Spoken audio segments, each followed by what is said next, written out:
हरे कृष्णा। आप सभी भक्तों का मेरे चैनल द स्पिरिचुअल वैक्सीन में स्वागत है। तो आज हम एक बहुत महत्वपूर्ण टॉपिक को डिस्कशन करने जा रहे हैं कि जो भगवत गीता है उसके पढ़ने से हमें क्या लाभ हो सकता है। तो ये जानना बहुत ज़रूरी है कि हमारी लाभ कितनी हो सकती है, क्या हो सकती है, क्योंकि बिना लाभ का हम लोग कलयुग का जो कोई काम करते नहीं। तो बोला जाता है कि Bhagavad Gita is the manual of life. Bhagavad Gita कोई धार्मिक किताब नहीं। भगवद गीता क्या है? जीवन जीने की सलीका है। और भगवद गीता का जो प्रिंसिपल है, जो भी इसे समझेगा, जो भी इसे अपने जीवन में अपनाएगा, उसके जीवन में परिवर्तन निश्चित तौर पे आएगा। चाहे वो अमेरिकन हो, चाहे इंडियन हो, चाहे किसी भी कंट्री का हो, चाहे काला हो, गोरा हो, चाहे हिंदू हो, मुस्लिम हो, सिख हो, ईसाई हो, कोई भी हो। जो हमारा जितने भी शरीर के लेवल के जितने हमारे अलग अलग प्रकार है, कोई भी मनुष्य शरीरधारी यदि भगवत गीता के प्रिंसिपल को समझता है और उसके प्रिंसिपल को अपने जीवन में अप्लाई करता है तो उसके जीवन में निश्चित तौर पे परिवर्तन होगा। तो हम आज जानेंगे कि भगवत गीता पढ़ने के क्या क्या लाभ है। तो बोला जाता है, गीता शास्त्रम इदम पुण्यम यह पठेत पढ़ते पुमान विष्णु पदमवापनोति भय शोकादि वर्जनम। तो भगवत गीता का जो ज्ञान है, भगवत गीता का जो शास्त्र क्या है, पहला लाभ क्या है? विष्णु पदमवापनोति, भगवान विष्णु के चरण कमलों का भक्ति, प्रेमा भक्ति हमें प्राप्त होता है, जो कि मनुष्य जीवन का सबसे सर्वश्रेष्ठ लक्ष्य है। और क्या है? भय शोक आदि वर्जनम। तो भगवत गीता का जो मूल उद्देश्य ये है कि हम सबको भगवान की भक्ति अपनाना है और भक्ति करना है। भाई कई बार ये डिबेट होता है, बहुत लोग बोलते नहीं भगवत गीता में सिर्फ कर्म योग बोला गया है, नहीं कुछ बोलता कुछ ज्ञान की बात की गई है। लेकिन भगवान जब भगवत गीता जब ख़त्म होती है, भगवान बताते हैं 18वें अध्याय की भक्त्या माम अभिजानाति। भगवान बताते कि हमें कैसे जान सकते हैं। तो भगवत गीता और भगवत गीता का जो लास्ट इंस्ट्रक्शन भगवान देते हैं, सर्वधर्मान परित्यज्य माम एकम शरणम व्रज अहम त्वाम सर्वपापे विमोक्षयिष्यामि मा शुचा, कि मेरे शरण में आओ। तो भगवत गीता का एक्चुअल जो उद्देश्य है भगवान को बोलने का, वो है क्या? हम सबको भगवान की शरण ग्रहण करनी। भगवत गीता जैसे पढ़ते हैं, भगवान के चरण कमलों की प्रेम भक्ति हमें प्राप्त होती है। दूसरा क्या है? हम सबका सबसे बड़ा समस्या क्या है कि माइंड कंट्रोल। हमारा सबसे बड़ा दुश्मन कहीं बाहर नहीं रहता है, हमारा सबसे बड़ा दुश्मन हमारे अंदर ही रहता है, और वो कोई और नहीं, वो हमारा मन है। लेकिन मन क्या है? दोधारी तलवार है। यदि मन बुद्धि के कंट्रोल में है हमारे, तब तो फिर हमारा मन क्या है? सबसे बड़ा फ्रेंड है हमारा। यदि हमारी बुद्धि यदि हमारे मन के कंट्रोल में है तो हमारा मन सबसे बड़ा दुश्मन है। तो इसलिए हमारा शत्रु, अब जब भगवद गीता जब हम पढ़ते हैं तो हमें पता चलता है कि अरे भाई हमारा सबसे बड़ा शत्रु क्या हमारे अंदर है। अब भगवान के सामने अर्जुन भी ये चर्चा करते हैं कि चंचलम ही मनः कृष्ण प्रमाथि बलवदृढ़ तस्य हम निग्रहम मन्ये वायुरेषु दुष्कृतम्। भगवान जब अर्जुन से बोलते हैं कि मन मेरे में लगाओ, तो अर्जुन क्वेश्चन करते हैं कि भगवान मन तो बहुत चंचल है, बहुत पागल है, मैं तो हवा को कंट्रोल कर लूँ लेकिन मन को कंट्रोल करना बहुत मुश्किल है। तो भगवान बताते हैं गीता में कि मन चंचल है, लेकिन ऐसा नहीं, डिफ़िकल्ट नहीं इसको कंट्रोल करना, असंभव नहीं है। इसको कंट्रोल किया जा सकता है। और उसका तरीका भगवान बोलते हैं कि मन कहीं भी आपका भटकता है तो मन को क्या करना है? खींच के अपना, हमारा जो मुख्य गोल है उस पर मन को लाने का है। मन बहुत भटकता रहेगा, मन बहुत हमेशा प्लेजर चाहिए उसको, लेकिन हमें क्या है? मन को कहीं यदि हमारे गोल से भटक रहा है बाहर, तो हमें खींच के मन को अपने फोकस पे लाने का है। ये प्रैक्टिस करना हो। और उसके कैसे करना भगवान बताते हैं कि असंशय महाबाहो मना दुनिग्रहम चलम अभ्यासेन तो कौनते वैराग्यन च गृह्यते। कि हमें क्या, हम मन को कंट्रोल करने क्या करना होगा? सर्टेन डूज करने होंगे, सर्टेन डोंट्स करने होंगे। तो इस तरह हम मन को कंट्रोल कर सकते हैं। तो भगवत गीता जब हम पढ़ते तो हमें पूरी फिलॉसफी समझ में आती है कि how to control our mind. ठीक है। फिर आगे जब भगवत गीता पढ़ते तो हमारा, हम सब का भय, हम सब के जीवन में एक भय है, हमें हम सबको परेशान करता है। और देखा जाए तो सबसे बड़ा भय क्या है किसी इंसान का? उसका डेथ। तो डेथ से हम सब भयभीत होते हैं, और ये जबकि डेथ अवश्यंभावी है। लेकिन जब भगवद गीता हम पढ़ते हैं तो हमें पता चलता है कि वी आर इटर्नल, हम सनातन हैं। आत्मा की तो कभी मृत्यु होती नहीं। भगवान भगवद गीता के दूसरे अध्याय में पूरा डिटेल बताया कि हम हैं कौन। तो बताते भगवान कि हम आत्मा है, और आत्मा क्या है, आत्मा कभी जो है उसका नाश नहीं होता है। भगवान गीता बोलते हैं कि आत्मा हमेशा क्या है, वो अमर है। बस क्या करता है आत्मा, हम कपड़ा बदलते, जैसे जब पुराने कपड़े हो जाते थे हम बदल के नया कपड़ा धारण करते, उसी तरह आत्मा क्या करता है, एक शरीर छोड़ के दूसरा शरीर ध्यान प्राप्त करते हैं। तो हमारा जो शरीर है कपड़े की तरह है। जब हम ये जान लेते कि हमारा कभी डेथ हो नहीं सकता, तो हम डर किस बात का है। हम तो सनातन हैं, हम भगवान के अंश है ना। तो हमारा भय खत्म हो जाता है जब हम जान जाएं कि भाई हम आत्मा है और हमारा कभी डेथ नहीं होगा। हमारे शरीर अपने कर्म के अनुसार से हमारे शरीर परिवर्तन होता है, तो हमें कोई डरने की ज़रूरत नहीं है। और प्लस डेथ के समय हमारी कैसी चेतना हुई, भगवान बताते हैं कि हमें क्या है, अंत्यकाले च मामेव असनोन्मुक्त्वा कलेवरम यह प्रयाति समद्भवम याति नास्ति यत संशया, कि अंतकाल में जो शरीर छोड़ते मेरा ध्यान करता है वो निश्चित तौर पर मेरे धाम को आता है। तो भगवान पूरा तरीका बता दिए हैं। तो इसलिए जब भगवद गीता पढ़ते तो हमें डेथ से हमारा भय खत्म हो जाता है। फिर हमारा क्या है, शोक, लिमिटेशन।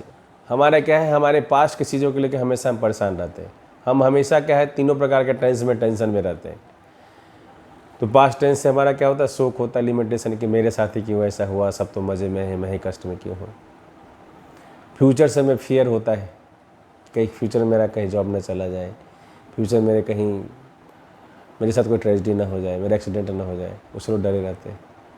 और प्रेजेंट्स क्या है, प्रेजेंट हमारा क्या है, अटैचमेंट। हमें प्रेजेंट से आसक्ति होती रहती है कि मेरा ये सामान, मेरा ये परिवार, मेरा ये बच्चा।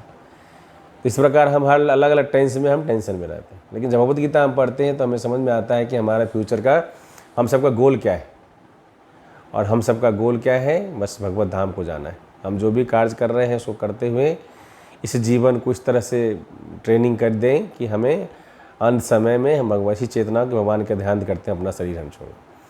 तो भगवद गीता से हमें ये भी हम चिंता मुक्त हो जाते हैं, हमें किसी प्रकार के शोक भी हमें परेशान नहीं करता है।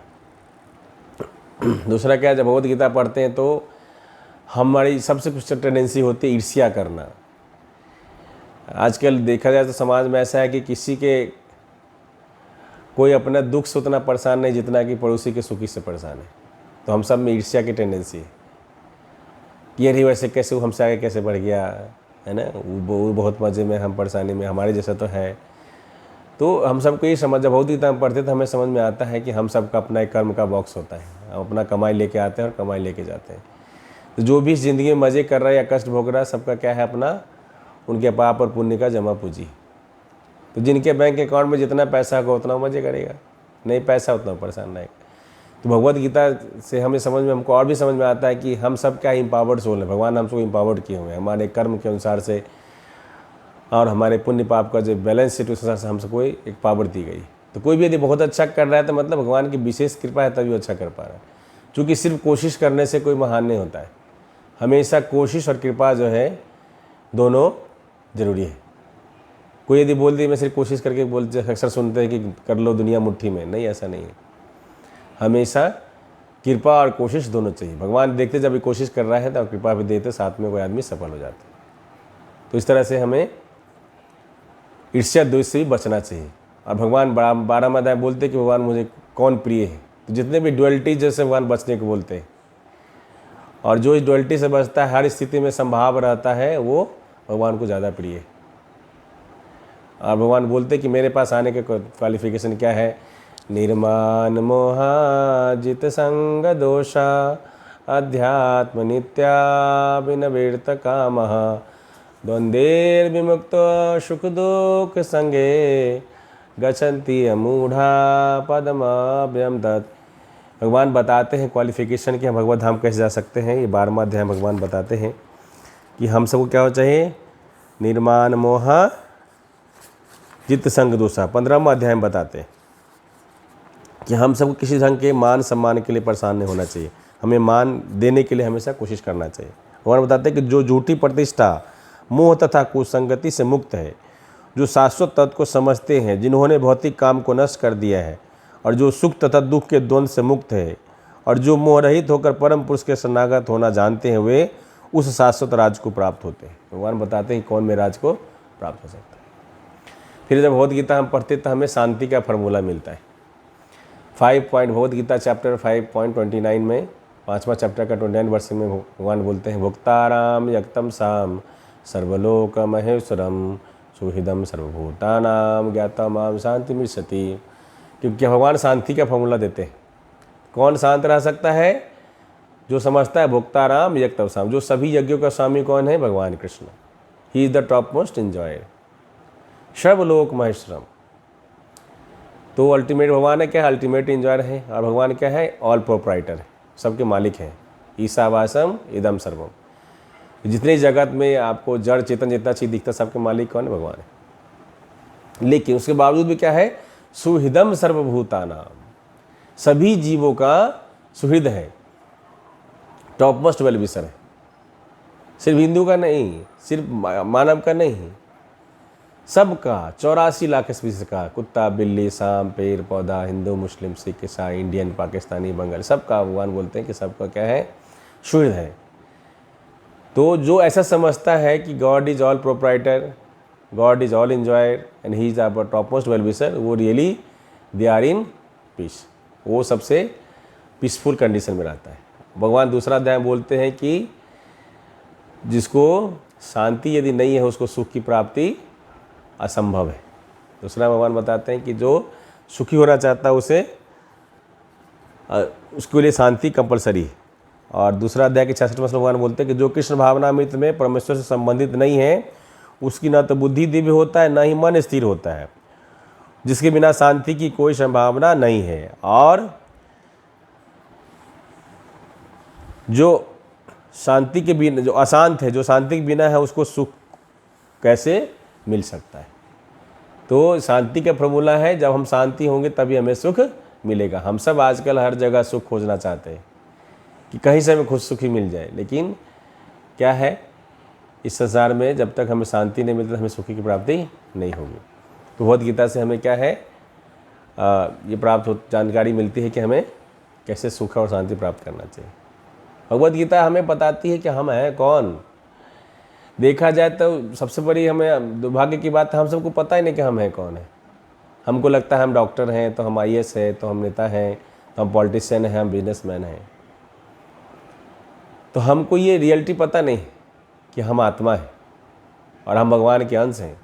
हमारा घर ये भौतिक जगत नहीं है। लेकिन जब भगवद गीता में पढ़ते हैं तो हमें क्लियरली पता चलता है कि एक आध्यात्मिक जगत, एक भौतिक जगत है, और हमारा जो भौतिक जगत है ये जेल है, और हमारा घर जो एक्चुअली क्या है, आध्यात्मिक जगत है, भगवान का धाम है, गोलोक धाम। तो हमें क्या है, अपने लाइफ का मकसद समझ में आता है और हमारा गोल समझ में आता है। हमें एक्चुअल पता चलता है कि हम हैं कौन। तो भगवद गीता से हमें सेल्फ रियलाइजेशन की जानकारी मिलता है। हमें पता चलता है भगवद गीता से भगवान कौन है। क्योंकि हम हंस के सनातन धर्म में बहुत सारा कन्फ्यूजन है ना। और अलग अलग धर्मों में देखते कि सब धर्म आजकल देखिए, आज के तारीख में बोलता है कि मेरा धर्म अच्छा है तो मेरा धर्म अच्छा है। लेकिन बोला जाता है कि जो भी धर्म यदि हमें हर जीवों से प्रेम नहीं सिखाता है, तो मतलब वो धर्म पे क्वेश्चन मार्क है। धर्म का मतलब होता है कि हम सबसे हमें प्रेम करना चाहिए। तो जो भगवान से प्रेम करेगा वो हर जीव से प्रेम करेगा, किसी से दुश्मनी नहीं कर सकता। तो यदि कोई भी धर्म हमें किसी से ईर्ष्या सिखाती है, हमें जलन सिखाती है ना, तो मतलब वो धर्म ईश्वर प्रेम हमें नहीं सिखाती। इसलिए हम सबको कॉन्शियस हो जाना चाहिए। तो जो भगवद गीता के ज्ञान है, जब हम लेते हैं तो हमें पता चलता है कि भगवान कौन है। हमें सारे कन्फ्यूजन खत्म हो जाते हैं और ये समझ में आता है कि ईश्वरः परम कृष्ण सच्चिदानंद विग्रह अनादिरादिर्गोविंदा सर्वकारण कारणम एते चांस कला पुंस कृष्णस्तु भगवान स्वयं गोविंदम आदि पुरुषम तम हम भजामि। तो जब हम भगवद गीता पढ़ते हैं, पता चलता है कि गोविंद भगवान कृष्ण क्या है, सबके सोर्स है। ही is the supreme personality of God head. तो हमें कोई कन्फ्यूजन होता है, सारे कन्फ्यूजन खत्म हो जाते हैं और हमें पता चलता है कि भगवान कृष्ण ही सबके सोर्स है। तो भगवद गीता जब हम पढ़ेंगे, भगवान गीता में खुद ही बोलते हैं, मतः परतरम न अन्यत् किंचित् अस्ति धनंजय मयि सर्वमिदं प्रोतं सूत्रे मणिगणा एव 7.7 भगवान बोलते हैं कि हे अर्जुन, मेरे से ऊपर कोई नहीं है। जिस तरह एक मोती का माला एक धागा पे टिकी रहती है, इसी तरह पूरा संसार, भौतिक आध्यात्मिक संसार दोनों क्या है, हम पे टिकी हुई है। तो हमें पता चलता है भगवान कौन है। उसके बाद जैसे भगवद गीता ज्ञान हम लेते हैं तो हम सबका जो सबसे बड़ा दुश्मन है, हम सबका क्या है, 6 प्रकार का वेग है। काम, क्रोध, मनसा वाचा क्रोध, वाणी वेग, उदर उपस्थ वेग। तो हमारे जो है 6 प्रकार के वेग हैं। तो बोला जाता है कि वाणी वेग, वाचो वेगम, मनः वेगम, क्रोध वेगम, जिह्वा वेगम, ये 4 वेग हो गए, प्लस उदर वेगम, पेट का वेग, और उपस्थ जेनेटेलिया का वेग। तो हम सबको क्या है, हम सबको जब तक इस 6 प्रकार के वेग पे हम कंट्रोल नहीं कर पाते हैं, तब तक हमारा शांति का संभावना बहुत कम है। तो मन हमारा हमेशा मन बोलता है ये करो वो करो, तो मन के वेग में हम लोग बह जाते हैं। वाणी भी सोच समझ के बोलना चाहिए, जितना ज़रूरत उतना ही बोलना चाहिए। कई बार होता है सही चीज़ें भी हमें अवॉइड करना पड़ता, नहीं बोलना चाहिए होता है। तो वाणी का वेग पे कंट्रोल करना, क्योंकि वाणी का जो बाण इतना खतरनाक है कि वो रियल तीर से भी ज़्यादा बड़ा घाव क्रिएट कर देता है। तो इस वेग से बचना चाहिए। उसके बाद क्रोध वेगम, क्रोध, हाउ टू कंट्रोल एंगर। चूँकि एंगर और डेंजर में बस एक ही अंतर है, 1 letter short, that means D हटा दीजिए तो एंगर क्या हो जाएगा, डेंजर क्या हो जाएगा, एंगर हो जाएगा। तो जब भी हम एंगर में आते हैं मतलब हम डेंजर है। और बोलाता है कि गुस्सा, एंगर वो आग है जो पहले हमें जलाती है फिर सामने वाले को जलाती है। इसलिए एंगर कैसे कंट्रोल करना, भगवान गीता में बताते हैं कि गुस्सा करने के क्या हानि है। बोलते हैं क्रोधा भवति सम्मोहा, सम्मोह स्मृति विभ्रमा, स्मृति वंशात बुद्धिनाशो, बुद्धिनाशात पनसति। कि हम सब क्या है, क्रोध का कारण क्या है, हमारी कामनाएं, हमारे आकांक्षा, इच्छाएं। यदि हमारी इच्छाएं हमें पूर्ण नहीं होती है तो हमें क्रोध होता है, और जब पूर्ण हो जाती है तो हमें लालच होता है। तो क्रोध भवति सम्मोह, जब हम क्रोध से क्या होता है, हमारा हम डिल्यूजन में हमारा हो जाता है, इतना क्रोध है कि बुद्धि मेरा भ्रष्ट हो जाता है। और उससे क्या होता है, धीरे धीरे बुद्धि भ्रष्ट होने से हमारे क्या, यादाश्त हमारी खत्म होती है, हमारी मेमोरी लॉस हो जाती है। उसके बाद हमें क्या होता है, हमारा विनाश हो जाता है। तो गुस्सा करने से क्या है, हम सबका विनाश। तो भगवान पूरा दूसरे अध्याय पूरा सीक्वेंस बताया है कि गुस्सा कैसे उत्पन्न होता है, गुस्सा से हमें क्या क्या लाभ हो जाता है। हमें ये भी भगवद गीता पढ़ने समझ में आता है कि हाउ टू कंट्रोल एंगर, क्योंकि एंगर हमारा सबसे बड़ा डेंजर है। तो हम देखेंगे कि हमारा जो भगवद गीता क्या है, हमारा मैनुअल ऑफ लाइफ।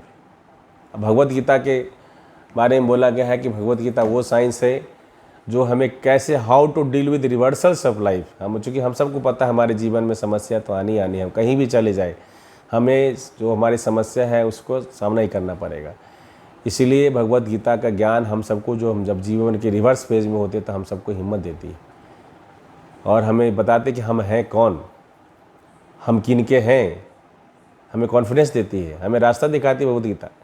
हम महात्मा गांधी भी बोला करते थे कि जब कुछ भी मेरे जीवन में समझ में नहीं आता है, कन्फ्यूजन लगता है, तो मैं भगवद गीता खोलता हूँ और फिर मुझे भगवद गीता से रास्ता मिलता है। तो भगवद गीता और भगवान में कोई अंतर नहीं है। भगवद गीता भगवान की वाणी है और पद्म पुराण में बोला गया है भगवद गीता भगवान का विराट रूप है। भगवद गीता का शुरू का जो 5 अध्याय है क्या, भगवान का मुख है, हेड है। और 6ठा से लेकर के अगला 10 अध्याय मतलब 6ठा से लेकर 15वां अध्याय तक भगवान का क्या है, भुजाएं। और 16वां अध्याय क्या है, भगवान के उदर है। और 17वां 18वां अध्याय भगवान के चरण कमल है। तो भगवद गीता भगवान में कोई अंतर नहीं। जैसे भगवद गीता का हम संसर्ग करते हैं मतलब हमारे कृष्ण से हमारे संबंध स्थापित हो जाता है। ऐसा नहीं कि भगवद गीता भगवान अर्जुन को बोल के गए, हमको नहीं बोलेंगे, नहीं। भगवद गीता भगवान की वाणी है और उसमें भगवान का निवास होता है, हमें इस भाव से समझना चाहिए। भगवद गीता भगवान का विराट फॉर्म है। इसलिए मैं छोटी सी वीडियो में भगवद गीता के बारे में वैसे तो अनंत लाभ है, बट मैं कुछ महत्वपूर्ण लाभ को हम चर्चा करने का प्रयास किया। और आप सबसे अनुरोध है, भगवद गीता को पढ़िए, जानिए, भगवद गीता के प्रिंसिपल को अपने लाइफ में अपनाइए, अपने जीवन में परिवर्तन महसूस करिए और फिर भगवद गीता ज्ञान और लोगों को बांटिए। तो learn Gita, live Gita, and spread Gita. ये हमारा स्लोगन होना चाहिए, क्योंकि हम जितने लोगों, चूँकि आज के संसार में सब दुखी हैं, तो जितने लोगों का कष्ट हम निवारण कर सकते हैं। और भगवत गीता ऐसा नहीं कि धार्मिक गीता है, Bhagavad Gita manual of life है। जैसे एक कानून होती है, देश की कानून होती है, सर प्रकृति कानून है, तो भगवत गीता प्रकृति कानून किताब है। अब भगवत गीता टाइमलेस विजडम है। भगवत गीता 5 की प्रिंसिपल 5000 साल पहले उतनी ही उपयोगी थी, आज भी उतनी ही उपयोगी है और हमेशा उपयोगी रहेगी। और हम सबको आध्यात्मिक ज्ञान की भी आवश्यकता है, हमें सिर्फ साइंस से काम नहीं चलेगा। जो आधुनिक विज्ञान प्लस आध्यात्मिक विज्ञान दोनों की नॉलेज हम सबको चाहिए, तभी हमारा जीवन बैलेंस हो सकता है, हमें रियल पीस मिल सकता है, रियल खुशी मिल सकता है। इसलिए आप सब अपने रियल खुशी को प्राप्त करना चाहते हैं तो भगवत गीता ज्ञान को पढ़िए। इनको धर्म के आईने से भगवत गीता को मत देखिए। भगवत गीता धार्मिक किताब नहीं, भगवत गीता हम सबके जीवन जीने का सलीका है। तो आप हिंदू हो या क्रिश्चन हो, सिख हो, ईसाई हो, इंडियन हो, अमेरिकन हो, सब कोई भगवत गीता पढ़ सकता है।